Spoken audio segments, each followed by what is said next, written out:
So, is it terrorism or resistance? It seems it is something that is confusing the world. So the world is divided. Some people say it's resistance and others say it's terrorism.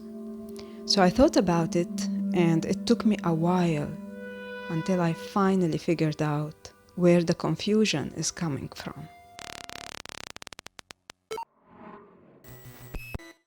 Welcome to Unique TV, and this is my unique view. I'm Teresa Khalil, a writer, a documentary filmmaker, and on this channel I have this series which is Unique View, where I share my views. So I started thinking, what is the difference between terrorism and resistance? In terrorism, you have explosions, blood, victims, and you can have this also in resistance.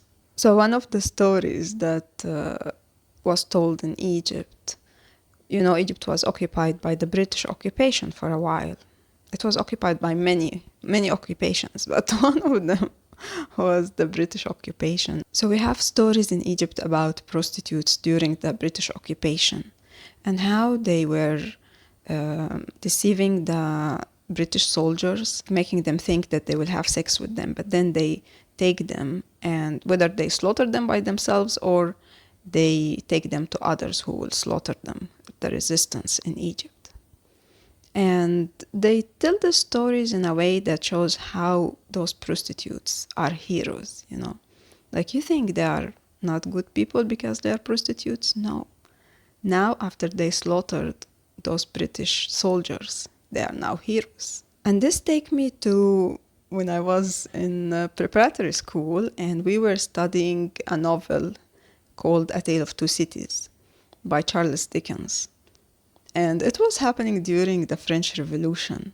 The novel tells the story of nobles and work-class citizens, and how that the work-class citizens made a revolution and they threw the nobles, and they wanted beautiful things such as justice and freedom and all those beautiful values. But anyway, the novel goes on, and it tells the story of Lucy Manette. So Lucy Manette was the daughter of a doctor. So he's not a working class citizen, but at the same time he's not a noble.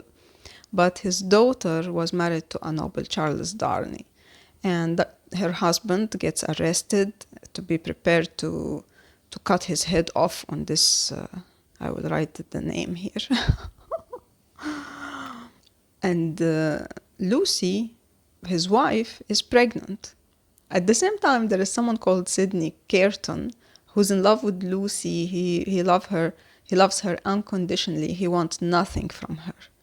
So when he sees that her husband is going to be slaughtered, he sacrifices himself and switch roles with her husband. So her husband is released from the prison and he goes instead of him. And you see the last scene when they take him to be beheaded. And he sacrificed himself for love.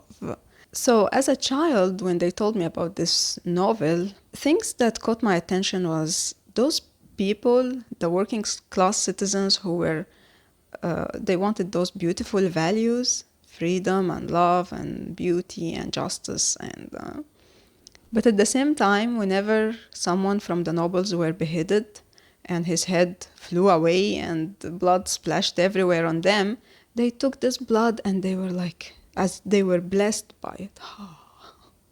And that was like, when I saw this scene or just imagined it, I thought to myself, thank God I didn't exist during the French Revolution, because to be honest, I wouldn't want to be one of the nobles and I wouldn't want to be one of those working class citizens.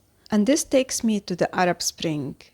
I was in Egypt during the Arab Spring, and of course I was following what's going on in the whole Arabic world, because it was like a wave going from one country to another. And it was the same. People wanted beautiful things. We want to get rid of corruption. We want justice. We want freedom. But what else they wanted? They wanted to revenge. They wanted to torture and slaughter and kill those leaders. And I saw at that time a video of Gaddafi, the president of Libya, when the people found him where he was hiding, and they were filming themselves. And he was trying to tell them, like, I'm old man, I'm at your father age or grandfather age. And of course, he was very old. He was like over 70 something, but they didn't care. Till now, it's a mystery how Gaddafi died or was killed. No one knows, but I can imagine how he was killed. By those beautiful people who are claiming or asking for beautiful values. And also his son, Gaddafi's son, they cut off his fingers. And this takes me to Gandhi and how he resisted the British occupation as well, but in a peaceful way.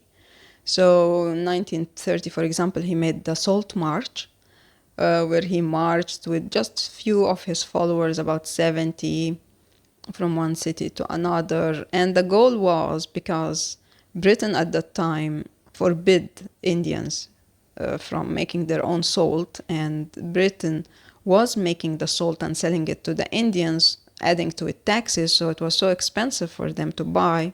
Gandhi wanted to resist this, right? He wanted to say this is unfair. So he made this salt march. 1930, he walked with few of his followers from one city to another, and the goal was to go to the sea and to make salt by themselves, which is forbidden by the British. So this caught the attention of the media, and everyone, or the whole world, saw how this is unjust and not fair. And there was no blood, right? He just made this march that showed everyone that, yeah, you can do your own salt, you can make your own salt. And so far, I agree with Gandhi, and I love his resistance.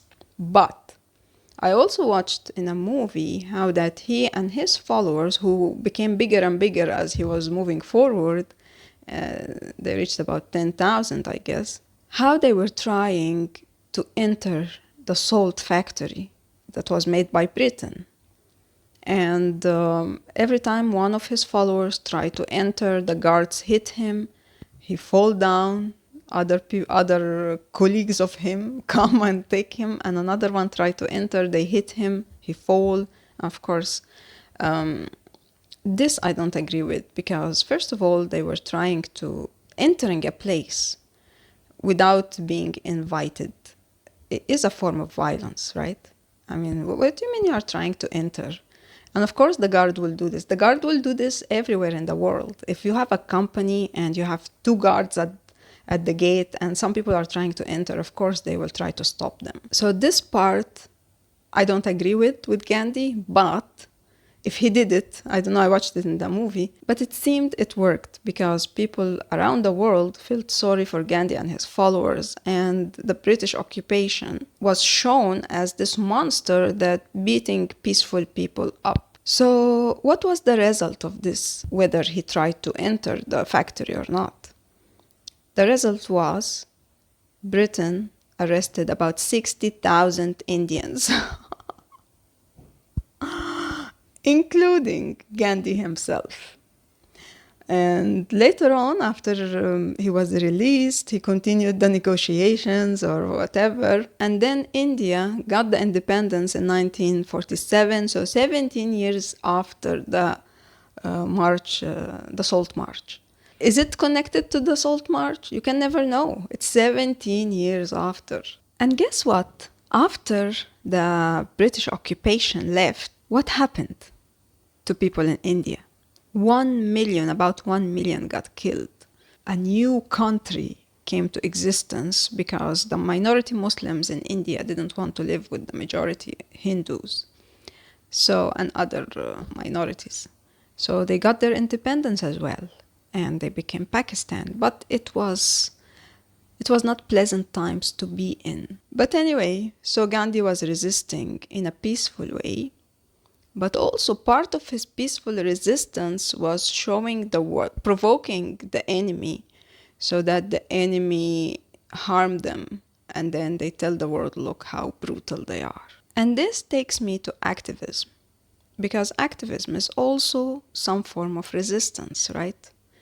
You want something, you want to change the world, you are asking for change. You could be like those vegans who just make vegan recipes and wear t-shirts writing, "Animals are my friends," and so that's a kind of resistance.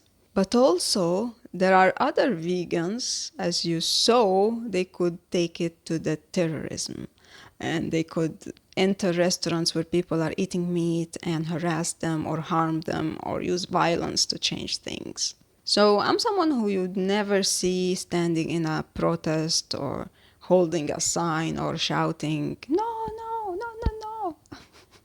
But I liked something new called craftivism. It's a form of activism, but using crafts. So there is someone called Sarah Corbett who made or founded Craftivist Collective and something called the Gentle Protest. So she didn't find herself in standing somewhere protesting, and she started doing crafts to create awareness about a certain thing or ask for change about something. And she uses mostly stitching. So she stitches craft pieces and she put them in an exhibition or sell them online and create awareness about some cause.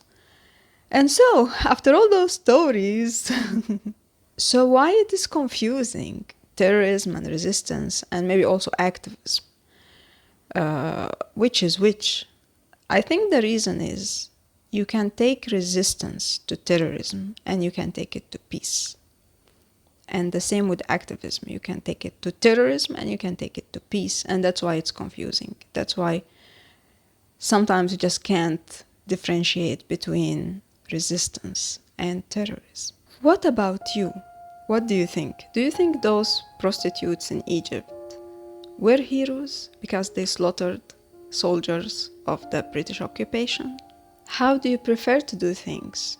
Do you prefer the terrorism way or the peaceful way?